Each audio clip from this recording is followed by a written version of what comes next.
Bom, a reforma trabalhista é, de longe, o maior ataque contra direitos sociais desde a República no nosso país, sem sombra de dúvida. E, como dito, ela não é uma medida isolada, mas faz parte de um grande projeto maior de destruição da legislação social e de contra-reforma do Estado também, que teve início com a Emenda Constitucional 95, que nós abordamos na última mesa, e que também tem seus desdobramentos ainda em andamento com a reforma da Previdência e outros ataques a direitos e ao Estado em si, a estrutura do Estado e serviços estatais. E ela causou uma precarização muito profunda no mundo do trabalho, uma mudança muito grande, e por essa razão, e porque nós somos parte da classe trabalhadora, é muito importante que nós possamos entender por que e o que ocorreu no mundo do trabalho, e, claro, organizar a resistência para buscar reverter e dialogar com esses trabalhadores que estão numa realidade bastante distinta daquela que nós estávamos há aproximadamente um ano atrás. Bom, esse projeto, a reforma trabalhista e todos esses demais ataques contundentes contra nossos direitos, eles têm relação direta com a ascensão do governo Temer. É fato que nós temos sofrido retirada de direitos governo após governo há vários anos. Então, são lutas que nós temos feito cotidianamente, mas um ataque com tal intensidade e perversidade como esse que nós enfrentamos nesse momento, nós ainda não tínhamos visto. E foi precisamente por essa razão, e para aplicar o tarifácio e o ajuste, que o Temer ascendeu à presidência. Por meio, enfim, de um golpe parlamentar, um golpe palaciano, ou o termo que quiserem usar, mas uma deposição arbitrária, foi colocado na presidência da República com este papel muito claro, que era de aprofundar ainda mais os ataques a direitos que o governo passado não tinha mais forças também para aplicar, porque tinha perdido muito a sua base social, e também porque a forma como vinha aplicando essas medidas e o ajuste era por meio de um projeto de conciliação que não tem mais espaço com uma crise econômica tão profunda como essa que nós estamos vivendo. Então o Temer ascendeu com o papel de aplicar essas medidas. E a primeira questão que nós temos que abordar, uma preliminar ao conteúdo da reforma, é a questão da legitimidade, não só do governo, que é ilegítimo, mas do projeto que vem sendo levado a efeito. Porque uma reforma, ou uma contra-reforma, melhor dizendo, com essa intensidade, com esse tamanho, praticamente esvaziando o conteúdo da CLT e enfim, trazendo um retrocesso aí de décadas, ela naturalmente que só poderia ser aplicada tivesse sido debatida com o conjunto da população em meio ao período eleitoral e aí sim, feita toda a discussão no Congresso, vir a ser votado. Nada disso aconteceu. O período eleitoral não teve reforma trabalhista pautada como uma medida, ao menos não pelo projeto que ganhou, para ser aplicada. Aliás, isso às vezes a gente esquece, mas mesmo algumas medidas que a Dilma vinha aplicando no final do seu mandato também não tinham legitimidade das urnas porque não foram debatidas durante o período eleitoral, como a flexibilização das regras do seguro-desemprego, pensão por morte, auxílio-doença, que foram aplicadas ainda no final de 2014. Claro que eu não estou fazendo uma comparação, uma equivalência entre uma coisa e outra, mas só para deixar claro que os ataques a direitos não tiveram legitimidade em nenhuma medida e vêm sendo aplicados durante todo esse tempo. Além de não ter legitimidade, o debate ele foi praticamente nulo. O Código do Trabalho, por assim dizer, a CLT, ela teve poucos meses de debate, aliás, de tramitação, não diria nem debate, no Congresso Nacional. Se a gente for pegar, por exemplo, como paralelo o Código Civil ou o Código de Processo Civil, eles tramitaram durante anos no Congresso Nacional e foram elaborados e discutidos por especialistas nas duas matérias. E depois disso, sim, aprovados e promulgados. A CLT não teve nada disso. Ela tramitou de forma absolutamente assodada, em tempo recorde, e ela, inclusive, ignorou a opinião de especialistas sobre a matéria. O conjunto das associações de magistrados e juízes é frontalmente contrário à reforma trabalhista. Os servidores, em geral, são contrários à reforma trabalhista. Eu trabalho na Justiça do Trabalho, mas me refiro aqui ao conjunto do funcionalismo e trabalhadores em geral, que naturalmente são contra. O MPT, que é um órgão institucional, estatal, é contra a reforma trabalhista, inclusive chegou a pedir ao Temer que vetasse, pediu oficialmente que houvesse o veto à reforma. Então, praticamente, se a gente for assim, elencar apoios, ou aqueles que defenderam a implementação dessa medida, nós vamos nos restringir ao capital, aos grandes empresários e burguesia financista, o capital financeiro também, e o Ives Gandra, presidente do TST, né, que não fala em nome de praticamente ninguém do conjunto dos magistrados e servidores da Justiça do Trabalho, mas defendeu com unhas e dentes a aprovação da reforma trabalhista. Então, são duas características: a ausência de legitimidade, de debate e ignorar completamente a opinião daqueles que tratam dessa matéria no cotidiano, são questões que a gente precisa lembrar para poder entender o que sobreveio depois da aprovação da reforma. Porque o fato dela ter sido votada e aprovada dessa maneira levou a um sem número de problemas. Ela é tão ruim e tão cheia de coisas sem sentido, enfim, em relação ao que a gente entendia por direito do trabalho, que poucos dias depois ela teve que, pelo menos nos problemas mais flagrantes, tentar ser corrigida por uma medida provisória, que é a reforma da reforma. Né? Nem estava em vigência ainda a reforma trabalhista e já tinha uma medida provisória corrigindo algumas distorções. Obviamente não resolvia o problema, mas algumas questões essa medida provisória procurava modificar. E a medida provisória, que ainda não foi votada pelo Congresso, e não tenho certeza do prazo de forma precisa, mas acho que em março ela perde eficácia e teria que ser votada. Ela já tem quase 1000 emendas. Então, e a reforma trabalhista propriamente dita, da forma como está, ela tem mais de 10 ações de declaração de constitucionalidade em tramitação no Supremo. Inclusive 2 ou 3 da própria Procuradoria-Geral da República, que também ajuizou uma ADI contra a lei de terceirização.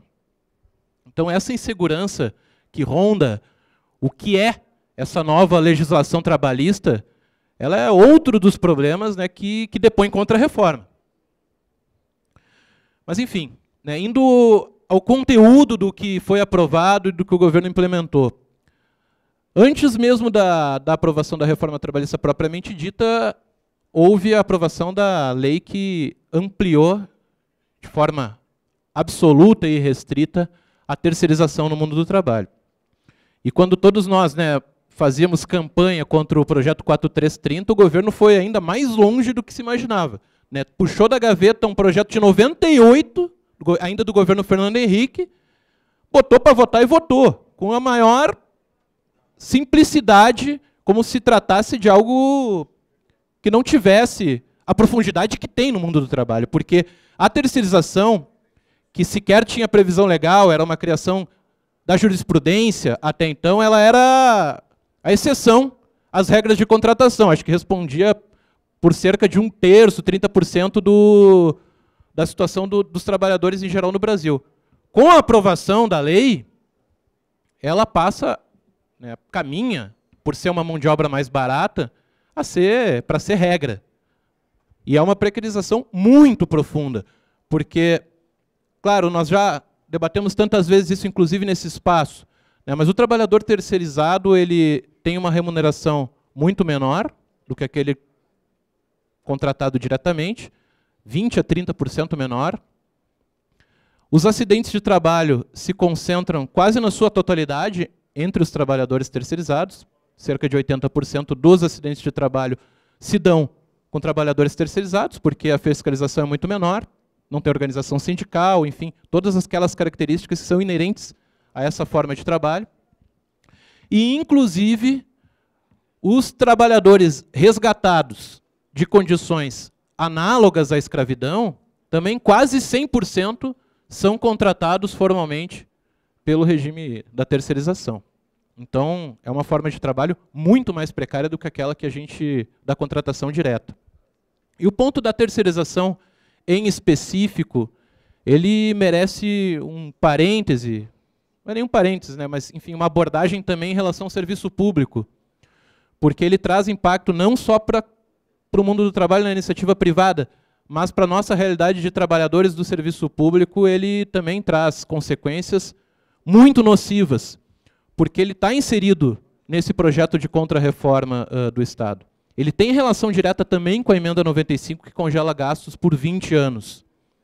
Porque à medida que o governo congela os gastos, sufoca o serviço público sem o dinheiro necessário para dar conta dos serviços estatais,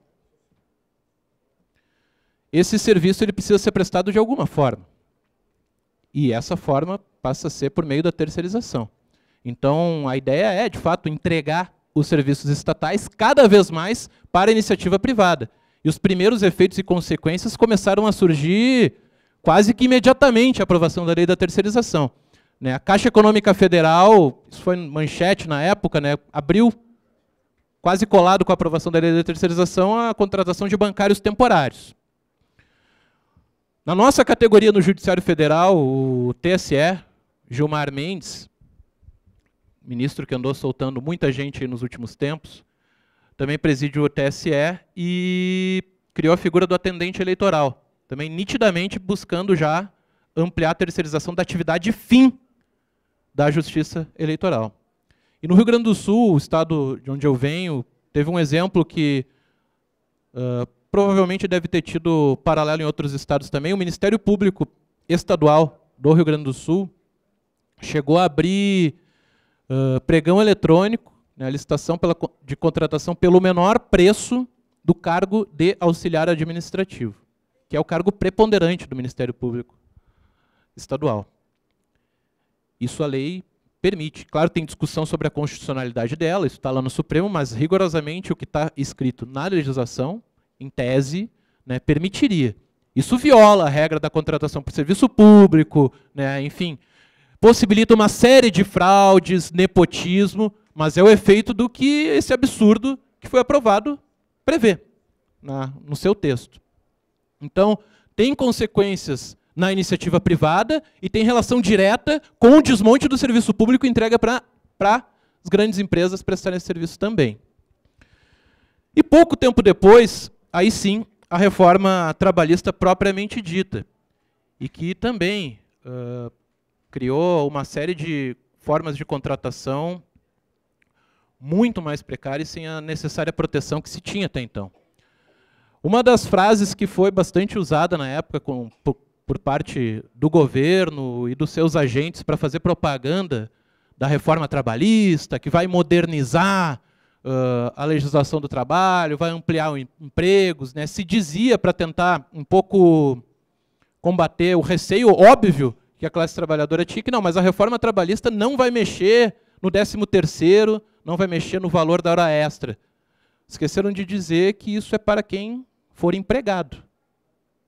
Só que a reforma trabalhista previu, dentre outras barbaridades, naturalizou, institucionalizou, legalizou a pejotização, que é a contratação via pessoa jurídica. E aí este trabalhador não é empregado. Então ele não tem direito a 13º, não tem direito a férias, não tem direito a todas aquelas, enfim, todas as garantias que o trabalhador comum tem previstas, inclusive, na Constituição. E que a Justiça do Trabalho tratava, não foi uma invenção da reforma, a contratação via pessoa jurídica. Uma série de empresários, empresas já vinha tentando burlar a lei, contratando por PJ, e a Justiça do Trabalho anulava a contratação e reconhecia o vínculo de emprego e todos os direitos inerentes a ele. Com a reforma, isso passou a ser previsto em lei, a sua possibilidade de contratação, e torna muito mais difícil para ser anulada depois. Então, esse é um dos problemas. A contratação via PJ possibilita, inclusive, que esse trabalhador receba remuneração inferior ao salário mínimo, afinal de contas, o salário mínimo é o direito do empregado, não da pessoa jurídica. E passou a ser, enfim, se expandiu largamente depois que a gente teve a vigência em novembro da reforma trabalhista. Outra forma de contratação prevista na reforma trabalhista e bastante precária também. Enfim, eu sei que não é um painel e uma mesa que vai tratar sobre, juridicamente apenas da reforma, mas é importante nós elencarmos um a um, ou pelo menos os principais problemas que ela prevê, para entender o tamanho do impacto que isso tem junto à nossa classe. E a remuneração inferior ao mínimo também é possível com a contratação pelo trabalho intermitente.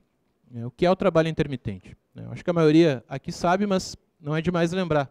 É aquele trabalhador que fica um longo tempo à disposição da empresa, mas ele recebe a remuneração exclusivamente por aquelas horas que ele presta o trabalho. Isso é nada mais, nada menos do que a uberização do mundo do trabalho. É uma expressão que eu acho sintetiza bem o efeito que isso tem junto à classe trabalhadora. E uma série de redes de fast food rodou os anunciozinhos que tinha de vagas de emprego, né, ou subemprego, com remuneração de poucos reais por hora para trabalhar apenas nos finais de semana. Em determinados países da Europa, e aliás, países que tiveram também reformas similares a essa antes implementadas, já tem até aplicativo para chamar médico, por exemplo, que é a uberização dos trabalhadores da saúde, na Inglaterra, sobretudo. Então, é muito perverso o efeito que isso traz, porque também tem uma série de trabalhadores sem o salário mínimo, aí o 13º salário, férias, tudo proporcional à remuneração mensal. O negociado sobre o legislado talvez tenha sido o aspecto mais salientado pelo conjunto do movimento sindical como crítica à reforma trabalhista. E é um dos elementos que ela prevê de fato, que é baseado num princípio da autonomia coletiva das partes, né, e pressupõe uma equivalência entre os trabalhadores e os empresários, que nós sabemos muito bem que naturalmente não existe pelo poder econômico que o capital detém quando vai negociar, mesmo com sindicatos fortes. Agora, no Brasil, nós temos um sem número de sindicatos, os sindicatos fortes têm dificuldade para negociar, os sindicatos fracos são engolidos na mesa de negociação. E pela reforma trabalhista, essa negociação coletiva ela passa a ter a competência, o poder de revogar uma série de direitos que a lei até então previa.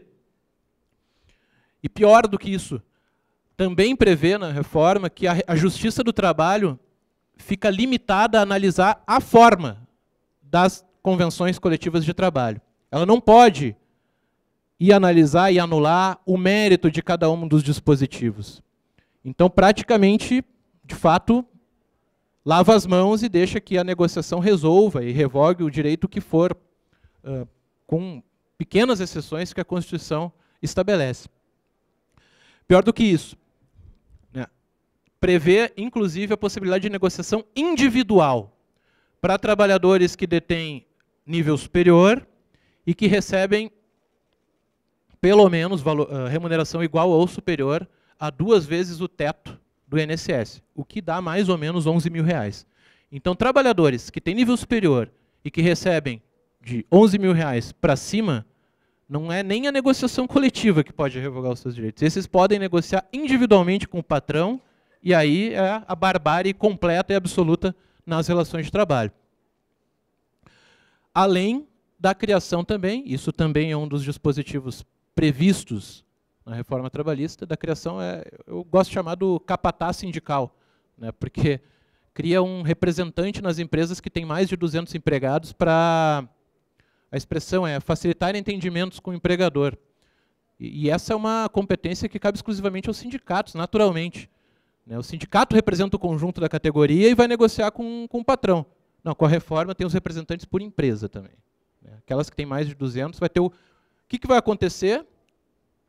Naturalmente, ou pelo menos na maioria dos locais, vão pegar o super pelego que tem no local, vai ser o representante, e aí vai avalizar a retirada de direitos ao máximo que puder. Então, tem um efeito muito perverso também nesse sentido, né? Quer dizer, não é nem só o negociado sobre o legislado, mas inclusive a previsão de negociar individualmente e tirar e esvaziar por completo o poder dos sindicatos. Um aspecto relevante, né, a contribuição sindical.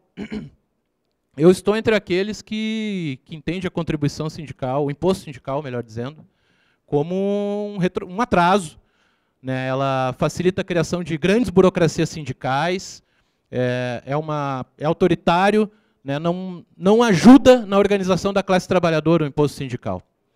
Mas a sua retirada prevista na reforma trabalhista, que é um ponto positivo, né? Num primeiro momento, como a gente tem uma série de sindicatos, infelizmente, ainda no país, que estão apegados a esse modelo atrasado de financiamento, o efeito é que fragiliza muitos deles, inegavelmente, ao menos num primeiro momento. E se a gente combina isso com o negociado sobre o legislado, nitidamente a intenção com a criação do fim do imposto sindical é de enfraquecer os sindicatos para que negociem ainda de pior forma com os patrões, né? Volto a dizer, eu pessoalmente, obviamente, sou contra o imposto sindical. Acho que é importante o fim do imposto, mas o efeito que ele vai ter num primeiro momento em muitas entidades, que vão ter que avançar, vão ter que se educar para convencer a categoria a se filiar aos sindicatos, mas o efeito é que vai fragilizar uma série de entidades. Isso é inegável e foi essa a intenção quando previu o imposto. Não foi um surto de... Agora, o governo não foi progressivo ao extinguir o imposto. A intenção é justamente, sim, enfraquecer ainda mais os sindicatos para negociar e retirar direitos. Outros aspectos também que são previstos e já acho que também suficientemente debatidos em uma série de espaços, né? A maioria sabe, mas é sempre importante a gente relembrar. A jornada, né, de até 12 horas, é possível também agora de ser negociada. Intervalo para repouso e alimentação de 30 minutos, também por meio de negociação, vai poder ser regulamentado. Limitação do valor do dano moral de acordo com o salário, né? Essa é sensacional também, porque com a reforma o valor do dano moral que o empregado vai requerer ao ajuizar a ação, ele passa a ser limitado à proporção do seu salário. Significa dizer que, sei lá, um acidente de trabalho, um trabalhador que ganha R$1.000 perde uma perna, e um trabalhador que ganha 10 mil e perde a perna, significa que a perna daquele que ganha 10 mil vale mais do que a perna daquele que ganha 1.000.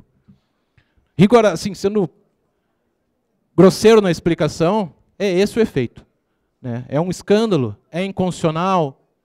Está claro que sim, e é o que prevê a reforma. Essa é uma das questões que tem a sua inconstitucionalidade questionada junto ao STF nas ações que estão sendo ajuizadas, mas que ainda não foram julgadas, né? Tem muita água para rolar aí debaixo do viaduto.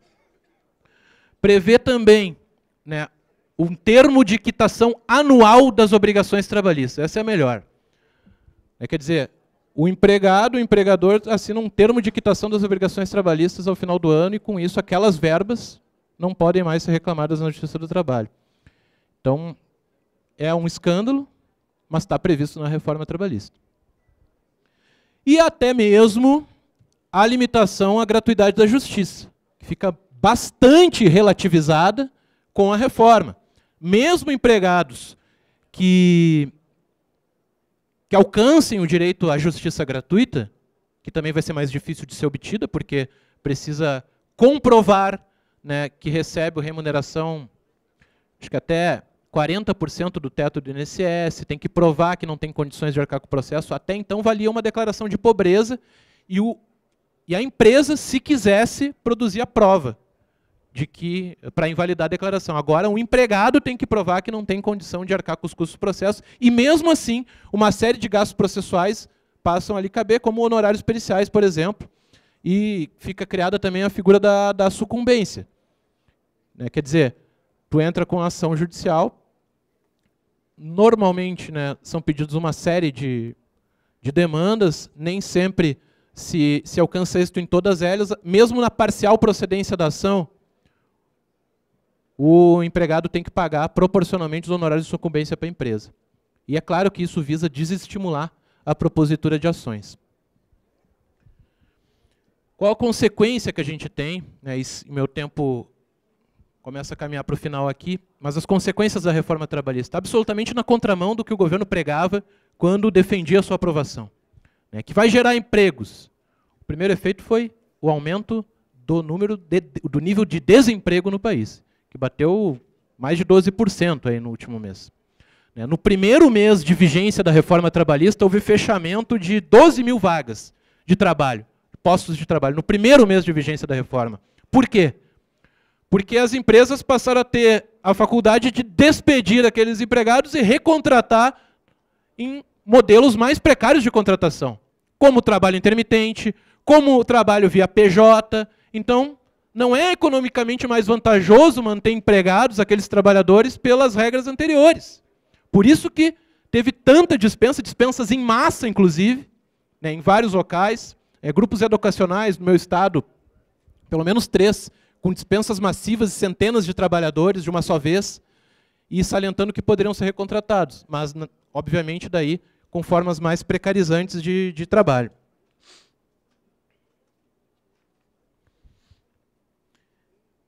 E, após a implementação da reforma trabalhista, nós passamos a ficar diante também de um próximo estágio, por assim dizer, de ataque aos direitos sociais, que é o ataque à própria existência da Justiça do Trabalho.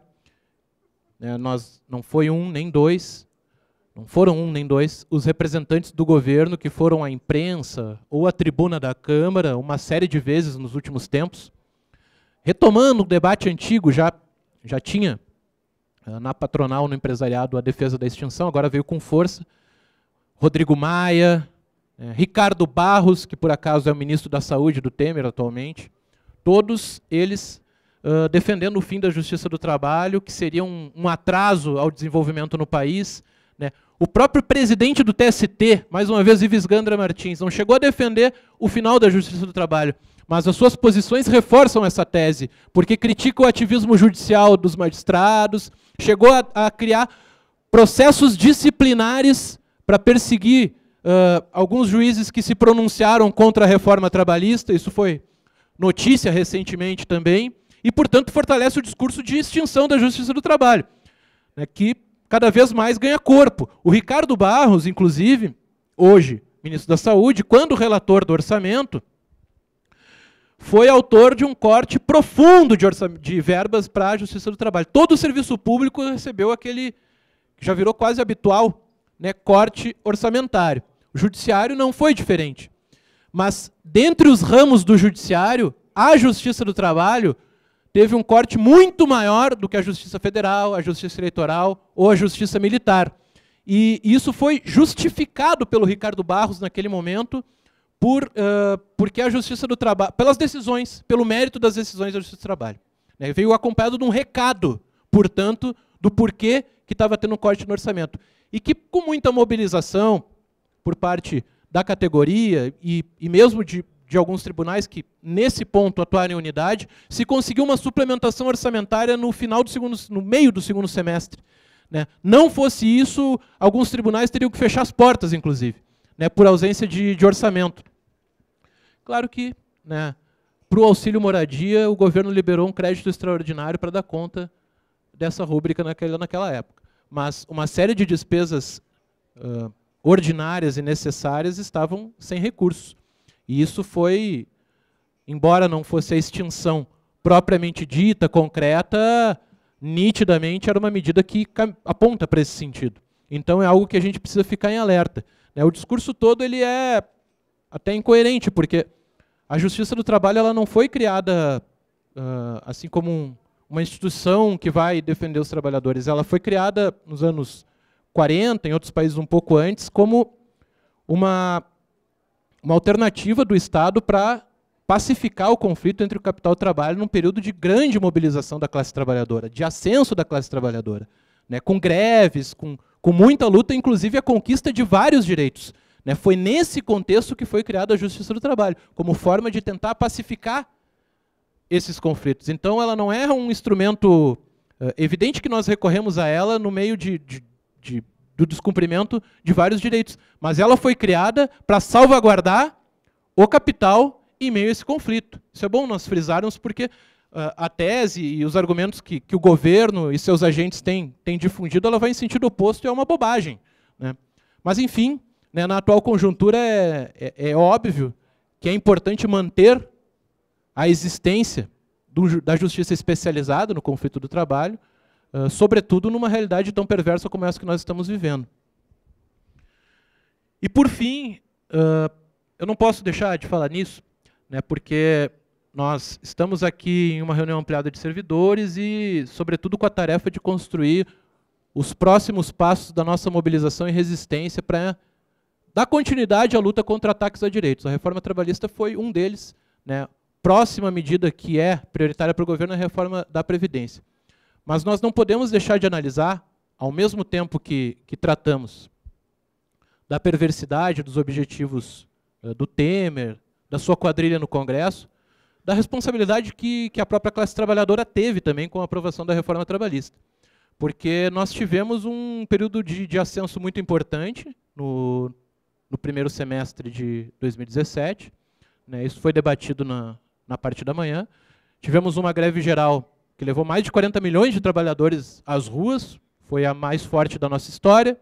Tivemos uma ocupação de Brasília histórica, né, até surpreendente, as previsões eram aquém do resultado que a gente conseguiu construir. E depois disso, né, houve um recuo. Tinha uma greve geral planejada para junho e que foi desmontada pelas grandes centrais. A reforma trabalhista foi aprovada em julho, sem nenhum ato nacional de protesto que a enfrentasse. Então, esse balanço a gente não pode deixar de fazer, né? Porque talvez se nós tivéssemos a mobilização necessária, ou dado continuidade àquele processo, se algumas centrais não tivessem talvez preocupadas com outras pautas, né?